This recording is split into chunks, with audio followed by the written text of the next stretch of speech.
Question number first. अगर हम यहाँ पर क्वेश्चन नंबर फर्स्ट देखें तो बहुत ही सिंपल क्वेश्चन है। यहाँ पर ये एक तरह से हमें रूट का नेचर बताना है। हमें ये पता है कि अगर बी स्क्वायर माइनस 4ac जो है उसकी हेल्प से हम रूट का नेचर बता सकते हैं। अगर ये पॉजिटिव आता है तो हमें पता है इसका मतलब है कि दो अलग अलग रूट्स होंगे। रूट्स तो रियल होंगे एंड डिस्टिंक्ट होंगे, मतलब अलग अलग होंगे। नेक्स्ट, अगर हमें पता है b square minus 4ac zero के इक्वल आता है तो वहाँ पर रूट्स रियल होंगे, साथ ही साथ इक्वल होंगे, सेम रूट्स आएंगे। Next, b square minus 4ac अगर आता है नेगेटिव तो वहाँ पर जो रूट्स होंगे वो एग्जिस्ट नहीं करेंगे, यानी कि एक तरह से नो रूट्स होगा।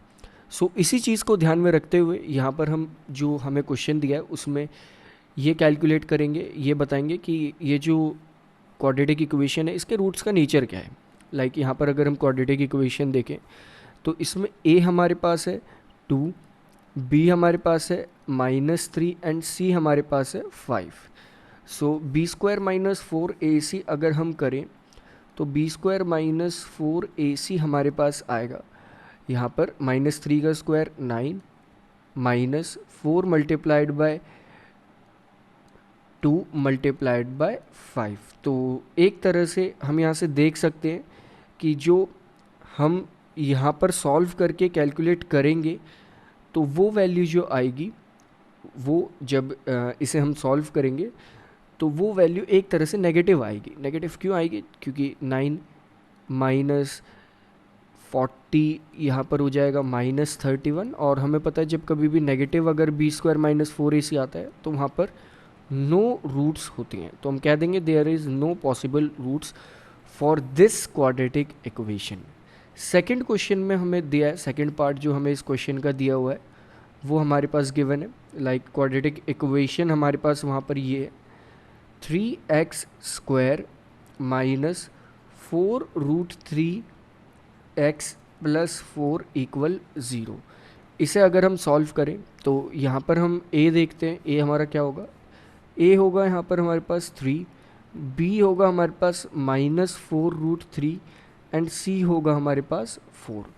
तो अगर हम बी स्क्वायर माइनस 4ac अगर करते हैं तो ये आ जाएगा b का स्क्वायर यानी कि 4 का स्क्वायर मल्टीप्लाइड बाय 3। एक तरह से ये हम लिख लेते हैं 4√3 का -4√3 का whole square minus 4 multiplied by 3 multiplied by 4। तो इसे जब हम सॉल्व करेंगे तो बी स्क्वायर माइनस 4ac हमारा आएगा इक्वल 4 का स्क्वायर 16 मल्टीप्लाइड बाय 3 माइनस 48। तो जब हम इसे सॉल्व कर लेंगे तो ये क्लियरली देखेंगे कि जो हमारा आ रहा है यहाँ पे जो रूट आ रहा है हम बी स्क्वायर माइनस 4ac आ रहा है हमारा यहाँ पे, वो आ रहा है ज़ीरो के इक्वल। और जब कभी भी ज़ीरो के इक्वल होता है तो उस केस में रियल रूट्स होते हैं, साथ ही साथ इक्वल रूट्स होते हैं। रियल एंड इक्वल रूट्स हम लिख देंगे यहाँ पर।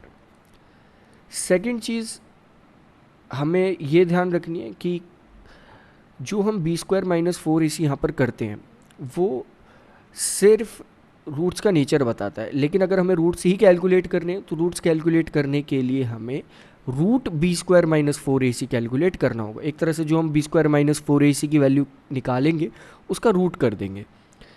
थर्ड पार्ट अगर हम इस क्वेश्चन का देखें तो क्वेश्चन में थर्ड पार्ट में हमें ये कहा है कि जो क्वेश्चन है हमारे पास वो ये है, दैट इज़ जो इक्वेशन है 2x square minus 6x plus 3 equal 0।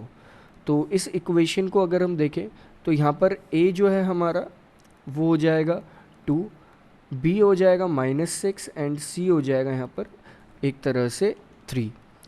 तो जब हम बी स्क्वायर माइनस 4ac करेंगे यहाँ पर तो बी स्क्वायर माइनस 4ac हमारा जो आएगा वो आएगा -6 का square that is 36 minus 4 multiplied bye 2 multiplied by 3, तो ये हो जाएगा 36 माइनस 24 और ये आ जाएगा इक्वल 12 के।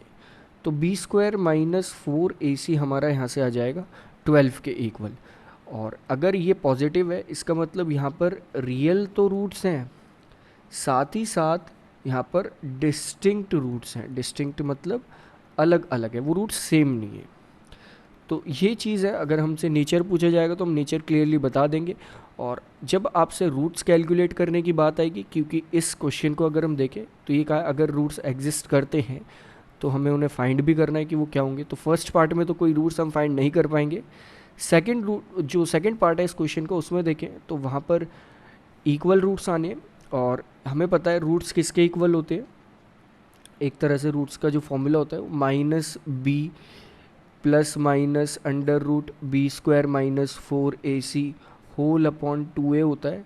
तो यहाँ पर तो ये वाली टर्म तो ज़ीरो ही हो जाएगी, तो इसे हम सिंपली लिख लेंगे माइनस बी अपॉन 2a। तो हमारा रूट जो है वो हमारे पास आ जाएगा, लाइक वो आएगा हमारे पास x equal minus multiplied bye minus 4√3 upon 2 multiplied by 3। सो ये आ जाएगा हमारे पास, यहाँ पर माइनस से माइनस प्लस हो जाएगा और 2 से 4 को हम 2 से डिवाइड कर देंगे, कैंसिल आउट कर देंगे, तो ये आ जाएगा 2√3 अपॉन 3। और एक तरह से यही हमारे दोनों रूट्स होंगे इस क्वेश्चन के अकॉर्डिंग। नेक्स्ट अगर हम देखें तो लास्ट वाला क्वेश्चन है हमारे पास। लास्ट वाले क्वेश्चन में हम रूट्स कैसे कैलकुलेट करेंगे। हमें पता है रूट्स होता है एक तो minus b plus under root b square minus 4ac whole upon 2a, and दूसरा भी ऐसे ही होता है minus b minus root b square minus 4ac whole upon 2a। हमने यहाँ पर बी स्क्वायर माइनस 4ac की वैल्यू कैलकुलेट कर ली है, इसे डायरेक्टली पुट कर देंगे यहाँ पर। तो we will get at last, like जब हम इस वैल्यू को पुट करेंगे तो हमारे पास आएगा माइनस बी हमारे पास था -6, तो ये +6 हो जाएगा, minus multiplied by -6 plus root 12 upon 2 multiplied by a हमारे पास यहाँ था 2, तो 2 मल्टीप्लाइड बाय 2 हो जाएगा 4। एक रूट तो हमारे पास ये आ जाएगा, दूसरा रूट आ जाएगा हमारे पास 6 माइनस रूट 12 अपॉन 4। आप इसे फर्दर भी सॉल्व कर सकते हैं, और जब आप इसे आगे सॉल्व करोगे इस छोटे से इक्वेशन को थोड़ा सा चेंज कर लोगे तो आपके पास जो रूट्स आएंगे वो आपके पास आ जाएंगे, like 3 plus √3 upon 2 and 3 minus √3 upon